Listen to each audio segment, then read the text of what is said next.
మన ప్రభువును రక్షకుడైన యేసుక్రీస్తు ఘనమైన నామమున ఉదయకాలపు వేళలో దైవ సన్నిధి కూడి వచ్చిన మీ అందరికీ మొట్టమొదటిగా ప్రత్యేకమైన వందనాలు తెలియజేస్తా ఉన్నాను. అందరు బాగున్నారా? సరిగట్టిగా దేవునికి స్తోత్రం చెబుదాం. హల్లెలూయా.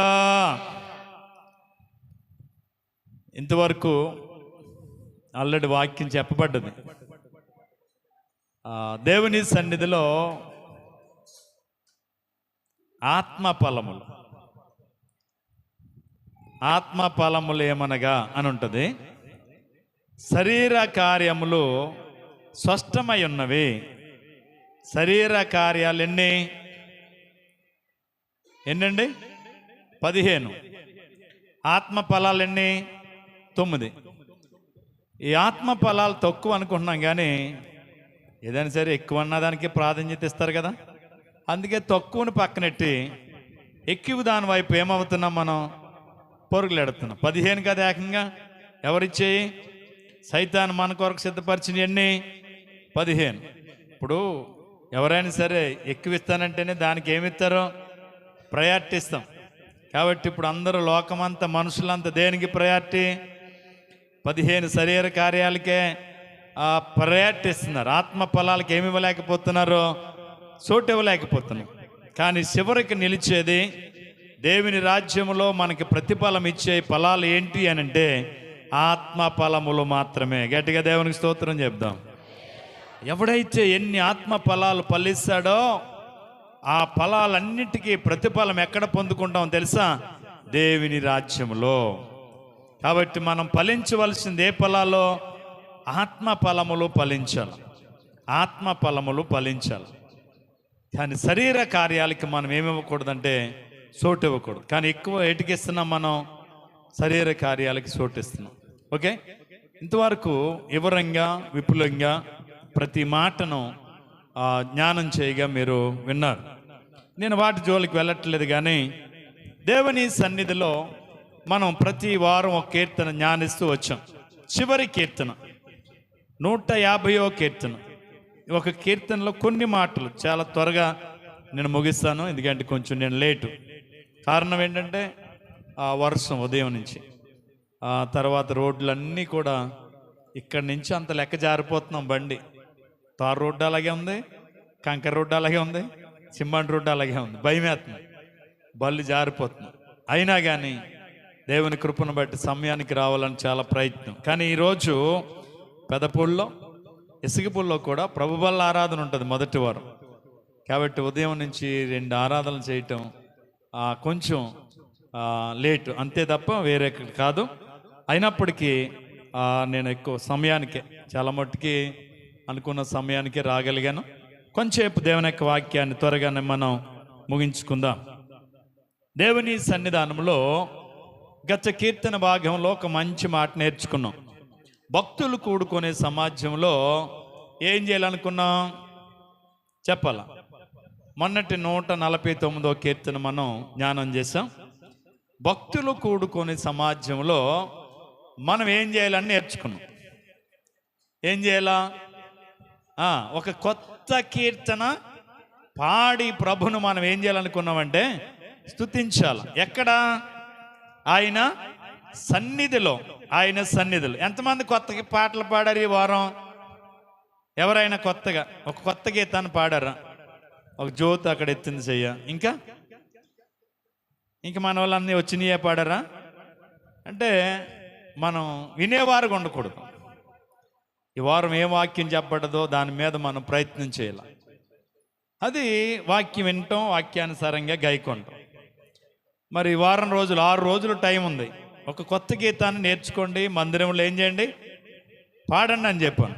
మరి మీరు మా పాత పాటలే పాడారని అంటే మీరు ఏం చేయలేకపోయారు? వాక్యం మీద మనసు పెట్టలేదు, ఏదో విన్నారు అంతే. అంతే కదా? అలా వినటం వల్ల ఉపయోగం లేదు. విన్న వాక్యాన్ని ఏం చేసుకోవాలి? మనం ఆచరణలు పెట్టుకుంటే మనం 30 దంతులుగా ఉన్న వాళ్ళం 60 దంతులుగాను, 60 దంతులుగా ఉన్న వాళ్ళం 100 అనుభవంలోనికి పెరగగలుగుతాం. గట్టిగా దేవునికి స్తోత్రం చెబుదాం. హల్లెలూయా. వినేవారుగానే ఉండకూడదు. ఏం చేయాలా? వినేవారుగానే ఉండకూడదు. తర్వాత నాట్యముతో ప్రభుని ఏం చేయాలా? స్తుతించాలి. తంబురతో దేవుని నామాన్ని ఏం చేయాలనుకున్నాం? గానం చేయాలి. 10 తంతుల సితారాతో. ఎలాగా? 10 తంతుల సితారాతో. తర్వాత ఇంకా ఏం చేయాలనుకున్నాం? 10 తంతుల సితారాతో ఆయన గూర్చి గానం చేయాలట. స్వరమండలముతో. ఏ మండలం? స్వరమండలం అంటే స్వరమండలం అంటే ఇది కంఠంలోంచి వచ్చే మాట. అంటే పాడలేకపోతున్నాం అంటే స్వరమండలం ఏమైందన్నమాట? స్లో, పాడలేరు, కంఠం రాదలకి. అంటే వాళ్ళకి ఏమైందనమాట? కంఠస్వరం, స్వరమండలం ఏమవుతుంది?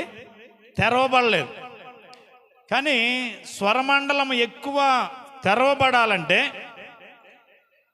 స్వరం ఎంత ఉందో అంత ఎక్కువగా పాడటం అలవాటు చేసుకోవాలి. అలాగ అలవాటు చేయగలిగితే మనం ఏ పాట అయినా సరే, ఎంత స్పీడ్లో అయినా సరే ఏం చేయగలుగుతాం తెలుసా? పాడేయగలుగుతాం. అలవాటు చేయాలి ఈ కంఠానికి. ఈ కంఠానికి మైక్ ఉంటే ఎలాగ మాట్లాడతాను, మైక్ లేకపోయినా అదే స్వరంతో మాట్లాడేస్తాను నేను. కొంతమంది మీకు మైక్ అక్కర్లేదు అంటారు. అది మనం ఈ కంఠానికి ఏం చేసుకోవాలి? మనం అలవాటు చేసుకోవాలి, అలవాటు చేయాలి. దీనికి ఎక్కువ అలాగ మనం పాడటం, ప్రార్థించడం, స్వరమెత్తి మన ప్రభుని స్తుతించగలిగితే స్వరమండలం మన మాట వింటది. గట్టిగా దేవునికి స్తోత్రం చెబుదాం. హల్లెలూయా, హల్లెలూయా. చివరిగా ఒక్క మాట మీకు చెప్తాను. 9వ వచనం మొన్నటి కీర్తనలో, విధింపబడిన తీర్పు వారి మీద నడుపుటకును వారు చేతిలో 2 అంచుల ఖడ్గం ఉన్నది. ఆయన భక్తులందరికీ ఘనత ఇదే, యెహోవాను స్తుతించుడి. చూడండి, రాజులను నియమించడానికి, అధికారులను నియమించడానికి, అధికారులను ఆశీర్వదించడానికి, ఆ రాజులను అభిషేకించడానికి దేవుడు మనకు గొప్ప ఆధిక్యత ఇచ్చాడు. ఆ చట్టం, ఆ గ్రంథం ఏదో తెలుసా? 2 అంచుల కలిగిన ఖడ్గం. 2 అంచులు గల ఖడ్గం అంటే ఏదండి? మీ ఇంట్లో ఉన్న కత్తికి 2 వైపులు 6 ఉంటుందా? ఒక వైపేనా? మీ ఇంట్లో కత్తి ఉంది, 2 వైపులు ఉంటుంది, దానికి పదును ఒక వైపేనా అమ్మా? మీ ఇంట్లో కొడవలకైనా, కత్తికైనా, సాకుకైనా 2 వైపులా పదునుందా? ఒక వైపా? గట్టిగా ఒక వైపే కదా ఉంటుంది, 2 వైపులు ఉండదు. 2 వైపులు ఉండదు. 2 వైపులు ఉన్న ఖడ్గం ఎవడ కూడా వాడం.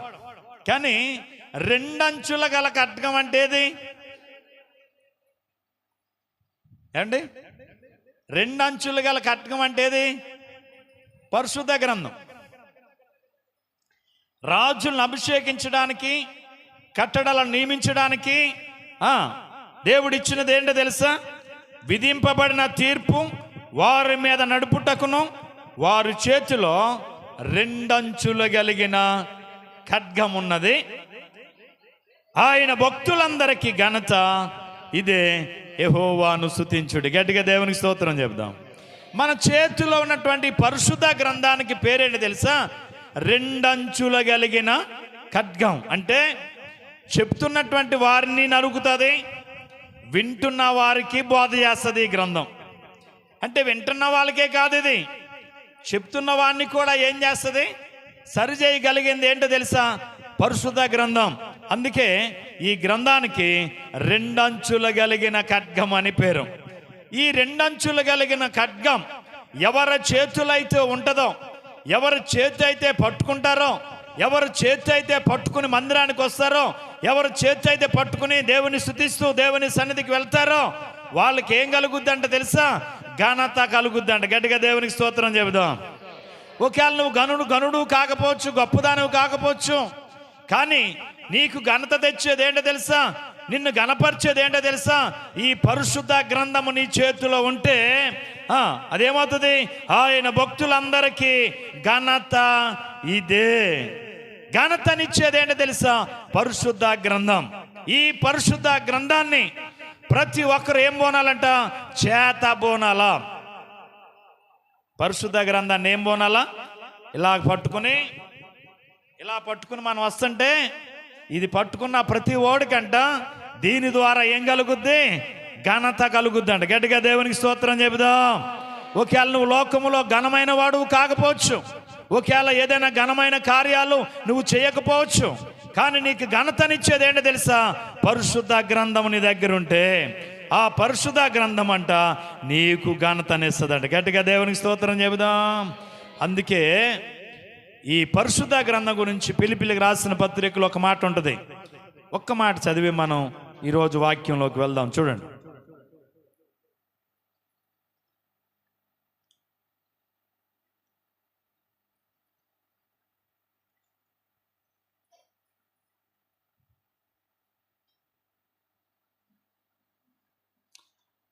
రెండవ అధ్యాయము 16వ వచనం చూడండి. రెండవ అధ్యాయం 10వ వచనంలో రాయబడిన మాట చూడండి. అట్టి జనమున మధ్యను మీరు జీవవాక్యమును చేతపట్టుకుని లోకమందు జ్యోతుల వలె కనబడుచున్నారు. అందువలన నేను వ్యర్థముగా పరిగెత్తలేదనియు, నేను పడిన కష్టముని ప్రయోజనము కాలేదనియు క్రీస్తు దినమున నాకు అతిశయ కారణము కలుగును. గట్టిగా దేవునికి స్తోత్రం చెబుదాం. హల్లెలూయా. ఈ పరిశుద్ధ గ్రంథాన్ని పట్టుకుని సమాజంలో ఎవడైతే తిరుగుతూ ఉంటాడో వాడంట లోకములో ఎలా కనబడతాడంట?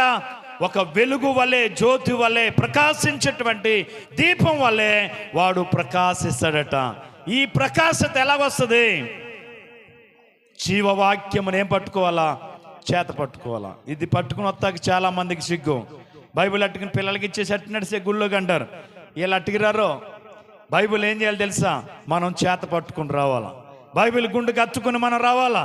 ఇలా బైబిల్ పట్టుకుని మనం వస్తుంటే లోకంలో మనం ఎలా కనబడతామంట? జ్యోతుల వలె కనబడతామంట. ప్రకాశవంతం అంటే వెలుగునిచ్చేటువంటి దీపాల వలె మనం కనబడతామంట. జీవవాక్యమును చేతపట్టుకుని లోకమందు ఎలా కనబడతారు తెలుసా? జ్యోతుల వలె కనబడుచున్నారు. అందువలన నేను వ్యర్థముగా పరిగెత్తలేదనియు, నేను పడిన కష్టము నిష్ప్రయోజనము కాలేదనియు క్రీస్తు దినమున నాకు అతిశయ కారణమగును అంటున్నాడు పౌలు గారు. పిలిపి సంఘస్థులందరూ ఒకప్పుడు బైబిల్ తెలియదు, ఒకప్పుడు బైబిల్ పట్టుకునేవారు కాదు, ఒకప్పుడు బైబిల్ అంటే ఏంటో పరిజ్ఞానం తెలియదు. కానీ ఒకరోజు పౌలు గారు ఈ బైబిల్ గురించి వాళ్ళకి బోధించారు. అక్కడి నుంచి అంటే ప్రతి వాళ్ళు ఏం పట్టుకుని వస్తున్నారు? పరిశుద్ధ గ్రంథాన్ని గుండెలు కత్తుకుని వస్తుంటే వాళ్ళని చూసిన వాళ్ళందరూ అంట దీపస్తంభాలుగా, ఒక జ్యోతులుగా ఇలా కనబడడం చూసి వాళ్ళ కోసం అద్భుతంగా సాక్ష్యాలు చెప్పుకోవటం మొదలు పెట్టారట. ఈ వార్త విన్న పౌలు గారు అంటున్నాడు, నేను వ్యర్థంగా ప్రయాసపడలేదు, నేను పడ్డ ప్రయాసకు తగిన ఫలం ఒక రోజు నేను పొందబోతున్నాను. ఎందుకో తెలుసా? మీరందరూ లోకములు ఎలా ఉన్నారు తెలుసా? జ్యోతులు వలె ఉన్నారు. గట్టిగా దేవునికి స్తోత్రం చెబుదాం. ఇప్పుడు మనం ఎలాగున్నాం? వాళ్ళు ఎలాగున్నారంటే లోకంలో ఏది పట్టుకోవటం వల్ల ఏం పట్టుకున్నారండి? ఏం పట్టుకున్నారు? కాబట్టి ప్రతి ఒక్కరి దగ్గర ఏముండాలా? చదువుకున్నా చదువుకోకపోయినా బైబిల్ ప్రతి ఒక్కరి దగ్గర ఉండాలి. ఈ బైబిల్ పట్టుకుని ఎక్కడికి రావాలి? మనం మందిరానికి రావాలి. చదువుకున్నా చదువుకోకపోయినా, వచ్చినా రాకపోయినా ఈ గ్రంథము పరిశుద్ధ గ్రంథము. ఈ గ్రంథము మహోన్నతుడైనటువంటి దేవుని గురించి తెలియజేసేటువంటి గ్రంథము. ఈ గ్రంథం ఎక్కడుండాలా? మన చేతిలో ఉండాలా. ఇలాగ అట్టుకుని ఇలాగ అంటాం కాదు, ఇలా ఉండాలా, ఇలా పట్టుకున్నాడాలి. ఎక్కడ అందుకోవాలి? దీన్ని గుండెలకు అత్తుకొని ఈ పరిశుద్ధ గ్రంథాన్ని పట్టుకుని మందిరానికి రావాలి. అలా వస్తుంటేనంట లోకంలో మనం ఎలా కనబడతామంట? జ్యోతుల వలె చుట్టూ ఉన్న వాళ్ళందరికీ కనబడతామంట. మనం జ్యోతులం కాదు. జ్యోతి అని పేరెట్టుకున్నంత మాత్రాన మనం జ్యోతం కాదు కదా. కానీ ఎలా కనబడతాం? వాళ్ళకి చూసే వాళ్ళకి ఒక ప్రకాశవంతం అంటే వెలుగునిచ్చేటువంటి దీపం వల్లే, జ్యోతి వల్లే మనం కనబడతామంట.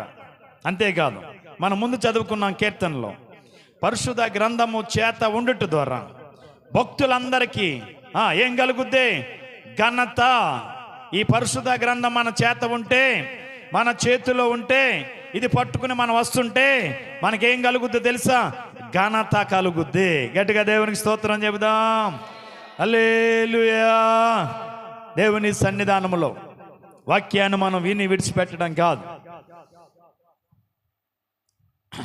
నేను మన యూట్యూబ్లో పవన్ కళ్యాణ్ గారు ఒక మాట చెప్తుంటే విన్నాను. ఏంటని అనుకుంటే, చిన్నప్పుడు క్రైస్తవ స్కూల్లో ఒక టీచర్ గారు వాక్యం చెప్తుందట.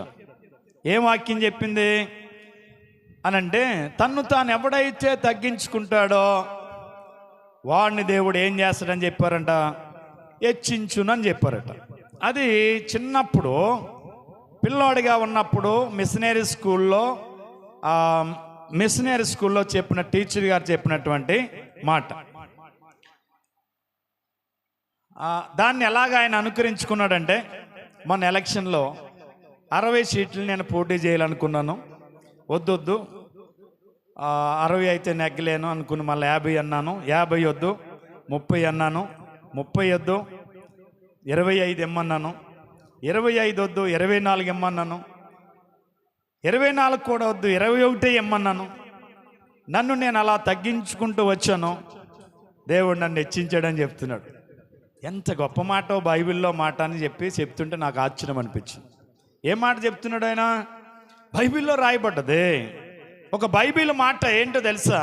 ఎవడు తగ్గించుకుంటాడో వాడు ఏం చేయబడతాడని, హెచ్చించబడతాడని బైబిల్ మాట. నిజమే కదా? ఈరోజు నడిపించేది, శాసనాన్ని నేర్పేది అంతా ఎక్కడుందో తెలుసా? పరిశుద్ధ గ్రంథంలోనుంది. ఈ గ్రంథం అంత విలువైంది. ఈ పరిశుద్ధ గ్రంథాన్ని చాలా మంది తల కింద ఎట్టుకుంటారు. ఎక్కడ ఎడతారు? తల కింద ఎడతారని. తల కింద ఎట్టుకుంటే దెయ్యాలు రావంట వీళ్ళకి. తల కింద కట్టుకుని, కాళ్ళ కింద ఎట్టుకుని, తలగాడ కింద ఎట్టుకునే పనులు చేయకండి. దే గ్రంథమో తెలుసా? పరిశుద్ధ గ్రంథము. ఏం పేరు దీనికి? పరిశుద్ధ గ్రంథం. ఈ పరిశుద్ధ గ్రంథాన్ని మనం ఎలాగ ఉపయోగించుకోవాలా? పరిశుద్ధంగా ఉపయోగించుకోవాలి. కాలుకి తలకూడదు. పిల్లలు తన్నేస్తూ ఉంటారు కింద, అలాగా తన్నేస్తూ ఉంటారు, ఇలా తన్నేస్తూ ఉంటారు. కొంతమంది కాలుతో తన్నేస్తూ ఉంటారు. బైబిల్ పిల్లలు చింపేస్తూ ఉంటారు, ఆడుకుంటారు, ఇలా గెట్టేసేస్తారు, అలా గెట్టేసేస్తారు. అలాగే చూస్తుంది ఈ మంచి. ఏంటో నాకు అర్థమవుతుంది. ఏమనుకుంటున్నావు ఇది? నేను చిన్నప్పుడు బైబిల్ కొనుక్కుంటే 15 రూపాయలు నాకు. నేను కొనుక్కున్నప్పుడు బైబిల్. ఇప్పుడు కొంటుంటే 300 రూపాయలు అయిపోయింది ఇదే బైబిల్. ఏమవుతుంది? ఎక్కడ దొరకట్లేదు. బైబిల్ దూరం అయిపోతున్నాయి. కానీ పరిశుద్ధ గ్రంథాన్ని మనం ఏం చేసుకుంటామంటే, చాలా ఏదో గుళ్ళో గట్టుకెళ్ళి బుక్ అనుకుంటారు కొంతమంది. దాన్ని పెద్దగా పట్టించుకోరు. దయచేసి అలాంటి పనులు చేయకండి. ఇది మనకి ఘనతనిస్తుందట. ఇది మనకేమిస్తుంది? పరిశుద్ధ గ్రంథాన్ని నువ్వు పరిశుద్ధంగా అవలంబిస్తే ఇది నీకేమిస్తుంది తెలుసా? ఘనతనిస్తుంది. గట్టిగా దేవునికి స్తోత్రం చెబుదాం. రెండవది, పరిశుద్ధ గ్రంథాన్ని పట్టుకుని ఆ ఊరు చివరి నుంచి చివరి దాకా అలా నడుచుకుంటూ వస్తే అదొక పెద్ద సువార్త తెలుసా? యేసు ప్రభు నమ్ముకోండి, మీరు అందరూ ప్రభుని నమ్మండి అని చెప్పక్కర్లేదు. ఓ ఊరిలో ఒక 20 మంది పాస్టర్ గారిని కేకేసి, మీరు అందరూ మంచి వైట్ డ్రెస్ వేసుకు రండి అన్నాడట. ఓ పాస్టర్ గారు, వేసుకురండి, మీరందరూ బైబిల్ తెచ్చుకోండి అన్నాడట. ఏం చేద్దాం? ఇవాళ సువార్త చేద్దాం అన్నాడట. ఓకే, సువార్త గాంచి ఊరు కరపత్రికలు పంచిపెట్టి చెయ్యాలి గాంచి అనుకుని వచ్చారట. ఏమీ లేదు, తెల్ల బట్టలు వేసుకున్నారు, అందరూ బైబిల్ చేత పట్టుకున్నారు. అందరూ అలా బైబిల్ గుండు పట్టుకుని, ఏమీ మాట్లాడొద్దు మీరు అందరూ, ఈ బైబిల్ పట్టుకుని చక్కగా అలాగ నడుచుకుంటే ఇలా నడిచి ఆ ఊరు చివరికంటే వెళ్ళి మళ్ళీ వచ్చేయండి చాలు అన్నాడంట. అంతే. అదేంటండి అందరూ ఇలాగెళ్ళి ఇలాగ వచ్చేయమన్నారు, ఏం చెప్పొద్దు అన్నారు. ఏంటనంటే, ఏం చెప్పొద్దు, జీవవాక్యాన్ని మనం ఏం పట్టుకున్నాం? చేత పట్టుకున్నాం. ఈ వాక్యమే వాళ్ళకు గొప్ప సువార్త. దేవునికి స్తోత్రం చెబుదాం. హల్లెలూయా. నువ్వేం చెప్పక్కర్లేదు, నువ్వు నోరిప్పి ప్రసంగాలు చేయక్కర్లేదు. జీవవాక్యమును చేత పట్టుకుని వెళ్తుంటే, అయ్యో చూడు పరిశుద్ధ గ్రంథం పట్టుకుని వెళ్తుందండి ఆవిడ, బైబిల్ పట్టుకుని వెళ్తుందంటారు. బైబిల్ అనగానే అందులో వాళ్ళు తప్పకుండా దేవుని యొక్క వాక్యానికి ఏమి ఇచ్చినట్టు వాళ్ళు గౌరవాన్ని ఇస్తున్నారు. మనసు దేవుని వైపు వాళ్ళు తప్పకుండా తిరుపుతున్నారంట. సువార్త ఏంటో తెలుసా? నువ్వు పట్టుకుని వెళ్ళటమే గొప్ప సువార్త. అందుకే ఈ జీవము కలిగినటువంటి ఈ వాక్యము మనం చేత పట్టుకోవటం వల్ల లోకంలో ఎలా కనబడతాం? మనం జ్యోతుల వలె కనబడతామట. గట్టిగా దేవునికి స్తోత్రం చెప్దాం. అందుకని బైబిల్ పట్టుకెళ్ళడానికి ఏం పడద్దు, సిగ్గుపడద్దు. ఎక్కడికైనా వెళ్ళాలనుకున్నప్పుడు, ప్రార్థనకి వెళ్ళాలనుకున్నప్పుడు బైబిల్ మనం ఎక్కడికి అత్తుకోవాలో తెలుసా? గుండెలకు అత్తుకొని చేతితోటి మనం పట్టుకుని బైబిల్ వెళ్ళగలిగితే అదే గొప్ప సువార్త, అదే గొప్ప సువార్త. దేవుని ఆ వార్త ప్రజలకు నశించున్న వారికి వెరితనము కానీ దేవుని ఎరిగిన మనకంటే అది గొప్ప శక్తి అయి ఉన్నదట. కాబట్టి ప్రియ దేవుని బిడ్డలారా, వాక్యం మన దగ్గర ఉంటే మనం జ్యోతులం, వాక్యం మన దగ్గర ఉంటే మనకు ఘనత. గట్టిగా దేవునికి స్తోత్రం చెబుదాం. హల్లెలూయా. 1-2 విషయాలు మీకు త్వరగా చెప్తాను. మన 150వ కీర్తన మొదటి వచనం, యెహోవాను స్తుతించుడి, ఆయన పరిశుద్ధాలయమందు దేవుని స్తుతించండి. ఎక్కడ స్తుతించాలా? ఎక్కడండి? యెహోవాను స్తుతించండి, ఆయన పరిశుద్ధాలయమందు దేవుణ్ణి స్తుతించండి. స్తుతించాలి. ఆయన పరిశుద్ధాలయమందు అంటే దేవునికి స్తోత్రాలు చెల్లించాలి, స్తుతియాగం అర్పించాలి. ఆయన నామమును ఏం చేయాలంటే మనం ఘనపరచాలి. మనం పాట పాడుతూ ఉంటాం, దేవుణ్ణి స్తుతించుడి, ఎల్లప్పుడూ దేవుణ్ణి స్తుతించుడి. పాడండి.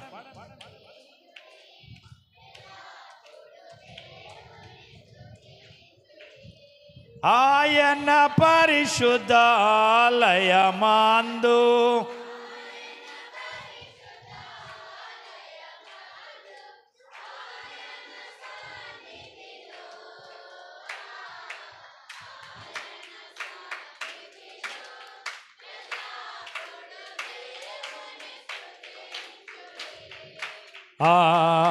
దేవుణ్ణి స్తుతించుడి, ఎల్లప్పుడు దేవుణ్ణి స్తుతించుడి. హల్లెలూయా. అది ఫస్ట్ పల్లవి. ఈ ఒక్కో లైను ఒక్కో శరణంగా ఇది పాట పాడి ప్రభును స్తుతించారు భక్తులు.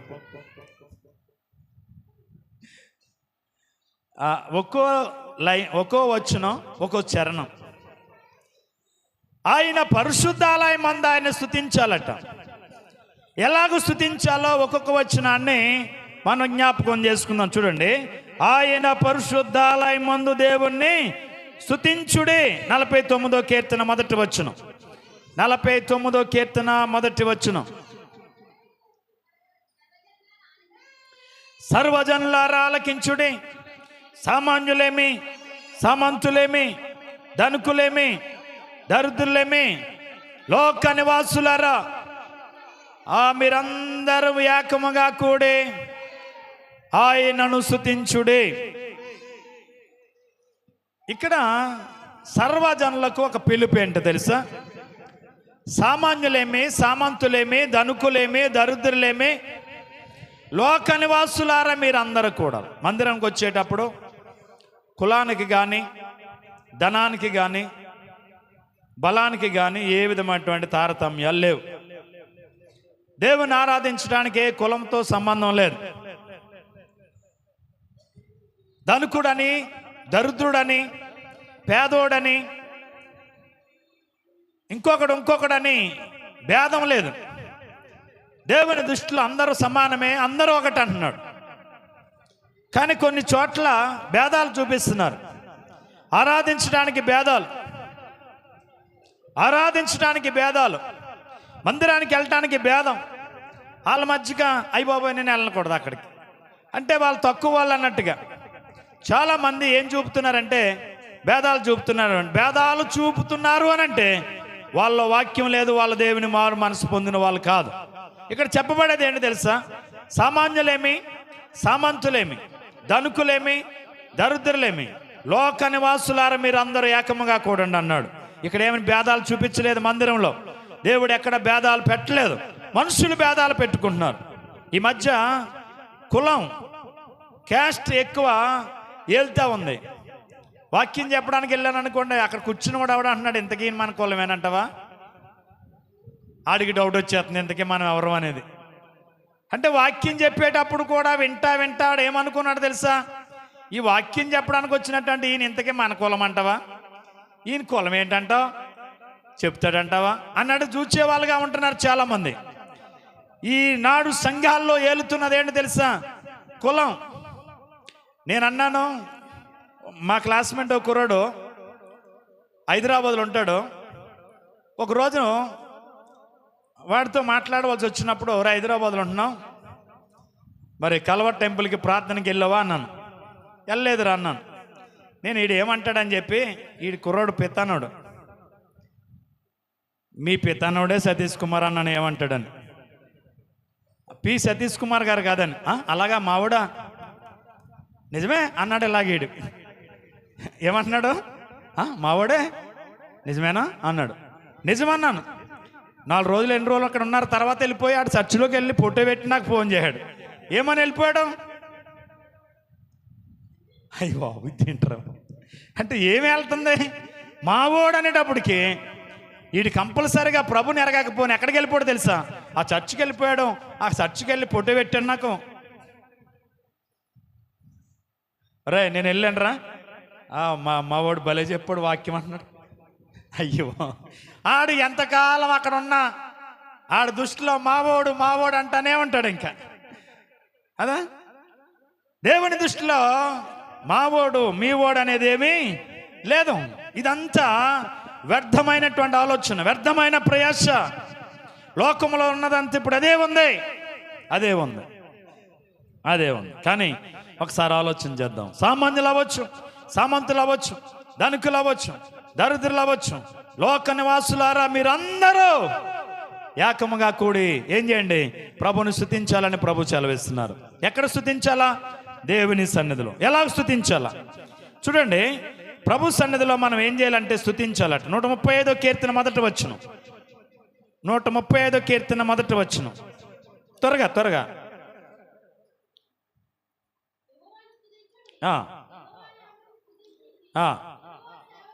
యెహోవా సేవకులారా, యెహోవా మందిరములో, మన దేవుని మందిర పావరణములో నిలుచుండు వారులారా యెహోవాను స్తుతించుడి. 11వ కీర్తన 4వ వచనం. 11వ కీర్తన 4వ వచనం.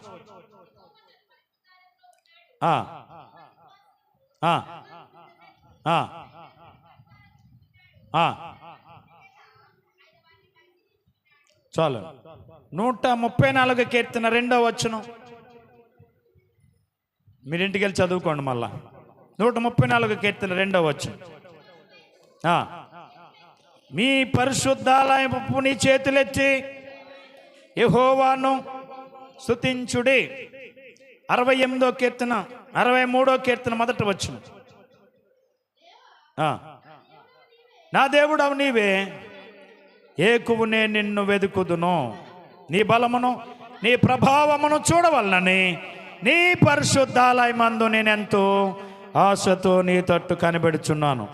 148వ కీర్తన 14వ వచనం. 148వ కీర్తన 14వ వచనం. తన ప్రజలకు ఒక శృంగమును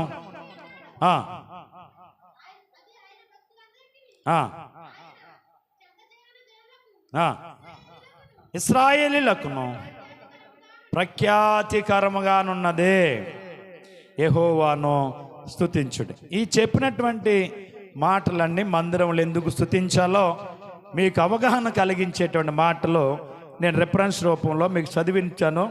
మళ్ళీ ఇంటికి వెళ్ళి వాటిని మీరు జ్ఞానం చేయండి. ఆయన సన్నిధిలో మరి ఎలాగో మనం ప్రభుని స్తుతించాలా? ఆయన బలమును ప్రసిద్ధి చేయు ఆకాశ విశాలమందు ఆయనను స్తుతించుడి.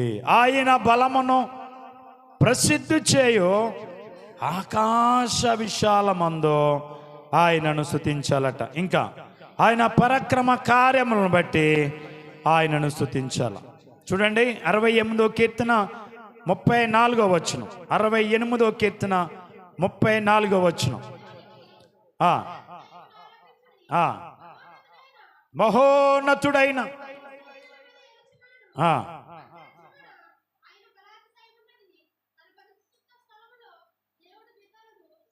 చాలమ్మ. ద్వితోపదేశకాండం 3వ అధ్యాయము 24వ వచనం. ఆయన మహాప్రభావం బట్టి ఆయనను స్తుతించుడి.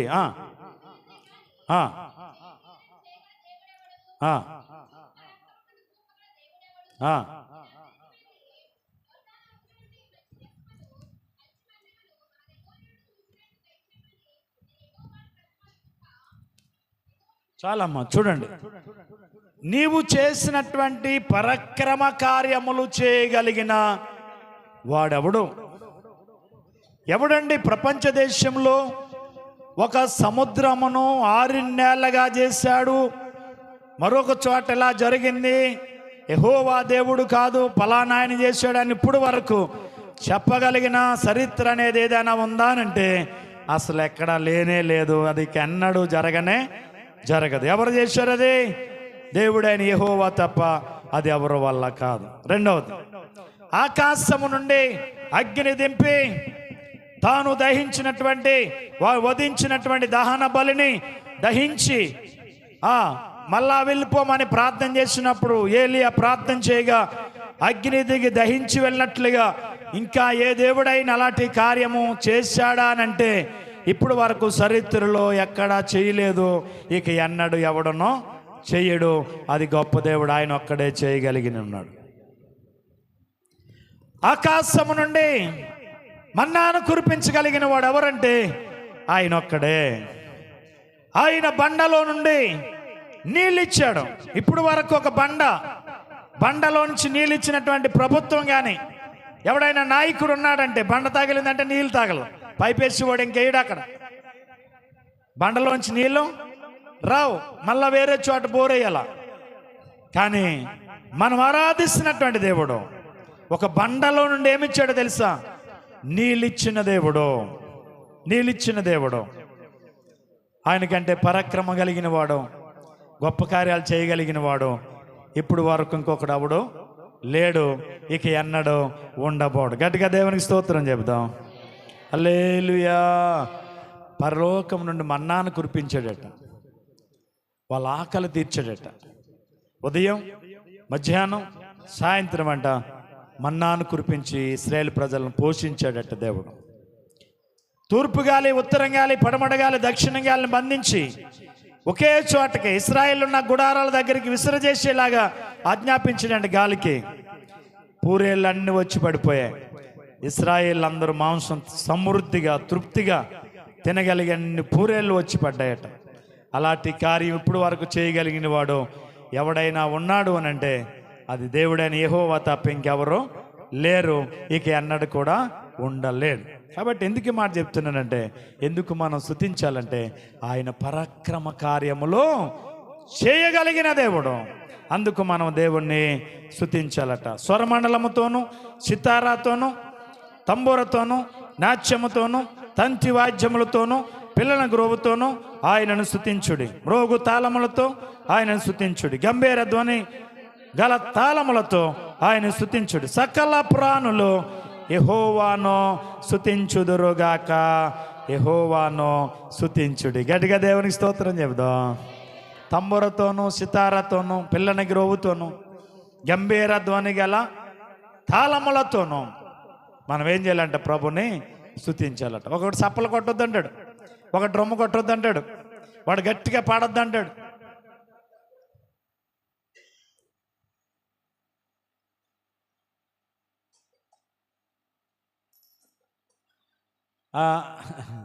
సమాజంలో రకరకాల మనుషులు ఉంటారు.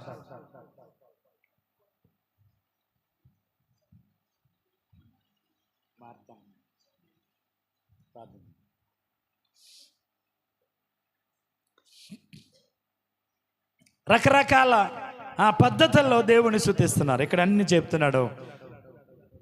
10 తంతుల సితార. 10 తంతుల సితార అంటే ఏదండి? ఇప్పుడు మీ అందరికి ఎన్ని తంతులు ఉన్నాయి?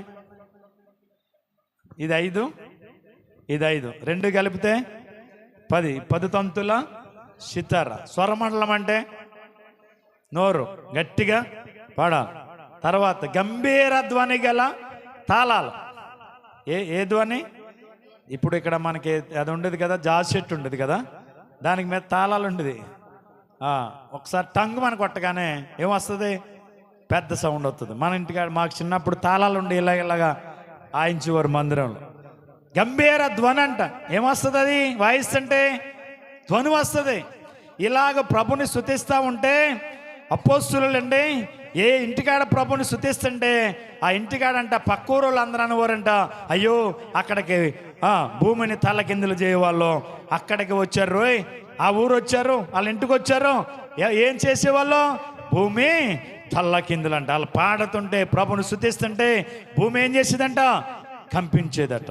కాబట్టి సప్పలు కొట్టాలా, జయధ్వనులు చేయాలా, వాయిద్యాలు వాయించాలా, సితారా వాయించాలా, 10 తంతుల సితారా వాయించాలా, స్వరమండలం గంభీర ధ్వని గల తాళాలతో ప్రభుని ఏం చేయాలంట? రోగు తాళాలతో ప్రభుని ఏం చేయాలి? మనసారా స్తుతించాలా, స్తుతించాలా, స్తుతించాలా. ఇది ఇలా చేయటం దేవుని నామం మనకి ఏంటంట? మహిమంట. కాబట్టి మీరు అందరూ ఏం చేసేవారు ఉండాలి తెలుసా? ప్రభుని స్తుతించాలి. నేను మొన్నటి వారం చెప్పాను మీకు, మీరు మీ పిల్లలు మీ ఇంట్లో ఎంతమంది ఉంటారు? వృద్ధులు, యవనులు, కన్యకులు, తర్వాత బాలురు, మీరు ఏం చేయాలని? ప్రభుని స్తుతించాలని. అలా స్తుతించితే జరిగేది ఏంటి తెలుసా? శుక్రవారం మనం జ్ఞాపకం చేసుకున్నాం. నువ్వు స్తుతించే కుటుంబంగా మీ కుటుంబం ఉంటే, ప్రార్థించే కుటుంబంగా మీ కుటుంబం ఉంటే, మీరు అప్పుడు పిలవగా ఏం చేస్తాడంట? ఆయన ఉత్తరం ఇస్తాడట. మీరు మొర్రపెట్టగా నేనున్నానని అభయం ఇస్తాడట. ఏం చేసినప్పుడు? మనం ప్రభుని స్తుతించేవారిగా ఉన్నప్పుడు. అలాగ మీరు, మీ పిల్లలు, మీ కుటుంబం, మనందరం ఏకమై ఆయన స్తుతించేవారిగా ముందుకు సాగుదాం. స్తుతి మన పరిస్థితులు మారుస్తుంది. స్తుతి మన జీవితాలు అద్భుతాలు చేస్తుంది. ఆ స్తుతిని అలవర్చుకుందాం, స్తుతియాగం చేద్దాం, ఆయన గణపరుద్దాం, ప్రభు సందులో ముందుకు సాగిపోద్దాం. దేవుడి ఈ మాటలు మనందరి వినికిడిలో దీవించి ఆశీర్వదించునుగాక. అందరికీ వందనాలు. గత వారంలో మీకేం మేలు జరిగితే ఆలస్యం చేయొద్దు. దయచేసి త్వరగా లేచి సాక్ష్యాలు చెప్పండి.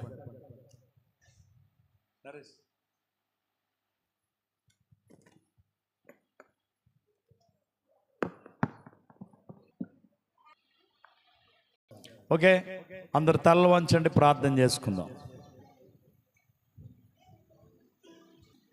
మీ అందరి ప్రార్థనలో జ్ఞాపకం చేద్దాం.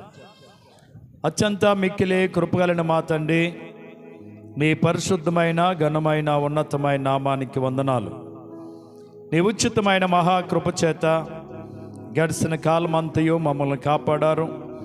ఈ ఉదయకాలపు వేళలో నీ పాద సందుకొచ్చి ఆరాధించుకుని స్తుతించే భాగ్యాన్ని మాకు ఇచ్చారు. ఇంతవరకు పాటల్లో, ప్రార్థనలో, ఆరాధనలో, వాక్య పరిసరలో మీరు మాతో ఉన్నందుకు స్తోత్రం. నిన్ను ఎలా స్తుతించాలో, ఎందుకు స్తుతించాలో కొన్ని విషయాలు ఈరోజు వాక్యం ద్వారా మాతో మాట్లాడావు. అంతేకాదు నీ జీవ గ్రంథము మేము చేత పట్టుకున్నప్పుడు మాకు ఘనతని, జ్యోతుల వలె లోకములో మేము కనబడతామనే విషయాన్ని మరొకసారి మాకు తేటపరిచినందుకు స్తోత్రం. వచ్చిన చిన్నబిడ మొదలుకొని పెద్దవారి వరకు మీ దేవునితో నింపండి. బలహీనలను బలపరచండి, రోగులను బాగు చేయండి, అద్భుతాలు ఆశ్చర్యమైన కార్యాలు జరిగించండి. ఇదిగో మామిడి చెట్టు సామేలు అనేటువంటి ఆయన కొరకు, మార్తమ్మ అనేటువంటి సహోదరు కొరకు ప్రార్థిస్తున్నాం. వాళ్ళకి కావలసిన ఆరోగ్యాలు ఇవ్వండి, వృద్ధాప్యాలకు కావలసిన ఆదరణ వాళ్ళకి ఇమ్మని అడుగుతున్నాను. పట్టుకొచ్చిన కానుకను బట్టి వందనాలు నాయన. ఆ కుటుంబాన్ని దీవించి ఆస్వాదించండి. దినేష్ని బట్టి ప్రార్థిస్తున్నాం. రేపటి దినం కుట్లు ఇప్పుతారట ప్రభు. హాస్పిటల్కి వెళ్తుండగా క్యామాన్ని ఇవ్వండి. ఆ కుట్లన్నీ మానడానికి ఏ విధమైన ఇబ్బంది లేకుండా స్వస్థత పొందడానికి ఆ బిడ్డకి కృపద ఇచ్చేయండి. అలాగే తండ్రి నీకు వందనాలు. ఈ రాత్రి నాసిరావు గారి ఇంటి దగ్గర జరిగే కూడిక ఘనముగా మహిమగా జరిగించండి. వాతావరణం అనుకూలపరచండి. సమస్తము క్రమముగా జరిగించి మేమందరం ఈ రాత్రి ఇంటికాడ జరిగే కూడికలో పాల్గొంటాను కృపనిచ్చి మేలు చేయండి. వచ్చిన చిన్నబిడ్డ మొదలుకొని నాయన ఈ ఉదయకాల ఆరాధనకు వచ్చిన ప్రతి ఒక్కరిని పేరు పేరు వారు చెప్పున దీవించండి.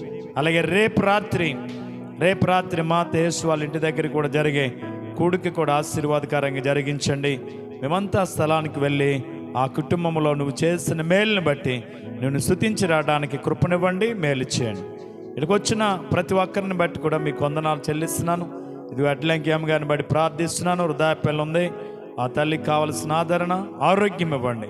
ఇంకెక్కడున్న బలహీనలైనటువంటి దేవగారు అనారోగ్యంగా ఉన్న నా కొరకు ప్రార్థన సాయం కోరుతా ఉందా సహోదరుని ముట్టండి, స్వస్థపరచండి, ఆరోగ్యం ఇవ్వండి. కొన్న ప్రతి ఒక్కరిని బట్టి కూడా వందనాలు. మరి అమ్మ అల్లుడి గారి కొరకు ప్రార్థన చేస్తున్నాం.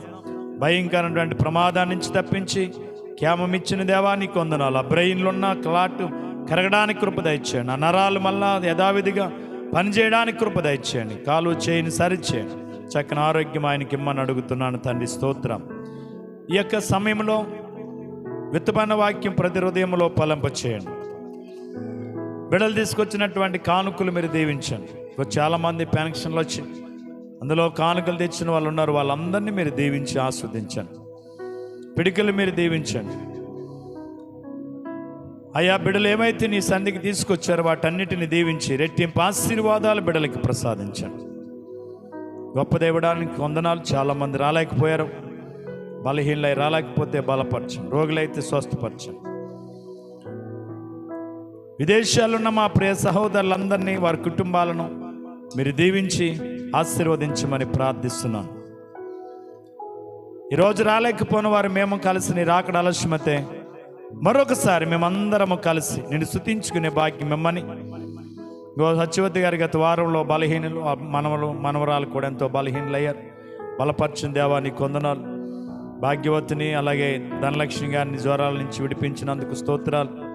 అలాగే గంటి తాతయ్య గారి కుటుంబం అంతా కూడా జ్వరాల చేత బాధపడే వాళ్ళు స్వస్థ ఇచ్చినందుకు స్తోత్రం. ఇంకా బలహీనైన ప్రతి ఒక్కరిని కూడా బలపరిచి మేలు చేయండి. ఈ సమయంలో నరేష్ని బట్టి, సుకన్యాన్ని బట్టి, వారికి ఇచ్చిన బిడ్డ అనిని బట్టి కూడా ప్రార్థిస్తున్న వాళ్ళకు ఉన్న బలహీనతల నుంచి కూడా విడిపించి బలపరచండి. నీ ప్రత్యేకమైన కృపతో వాళ్ళు నింపండి. ఈ ఉదయకాలపు సమయంలో మేము చేయ ప్రార్థనలు ఆలకించి ప్రతిఫలాలు బిడ్డలకి దయచేయమని, మా ప్రార్థనలు మా విజ్ఞాపనలు ఈ పాసాన్ని చేర్చుకుని ప్రతిఫలం ఇమ్మని, యూట్యూబ్లో వాక్యం వింటున్న వారి కుటుంబాలను, వారిని, వారి బిడ్డలను కూడా దీవించి ఆశీర్వదించమని, ఘనత మహిమ ప్రభావాలు మీరే పొందమని మా ప్రభును ప్రియరక్షకుడైన యేసయ్య అతి శ్రేష్టమైన నామమున ప్రార్థించి స్తుతించి అడిగి వేడుకొనుచున్నాం పరమ తండ్రి. ఇప్పుడు మన తండ్రి అయిన దేవుని యొక్క ప్రేమయు, కుమారుడైన యేసు క్రీస్తు వారి యొక్క కృపయు, పరిశుద్ధాత్మ యొక్క సహవాసము, సమాధానం మనకును, మన కుటుంబాలకును, సంఘానికి, గ్రామానికి ప్రభు కృప నిత్యము తోడై నడిపించునుగాక. ఆయన సన్నిధి కాంచి మన మీద, మన బిడల మీద, సంఘం మీద, గ్రామం మీద నిత్యము నిలుచునుగాక. యేసు రక్తమేచ్చ, సిలువ రక్తమేచ్చ, ప్రవేశ రక్తం సంపూర్ణ విషయం, అపవాది కెలికనంత నాశనము కలుగునుగాక. Amen, amen, amen. అందరికీ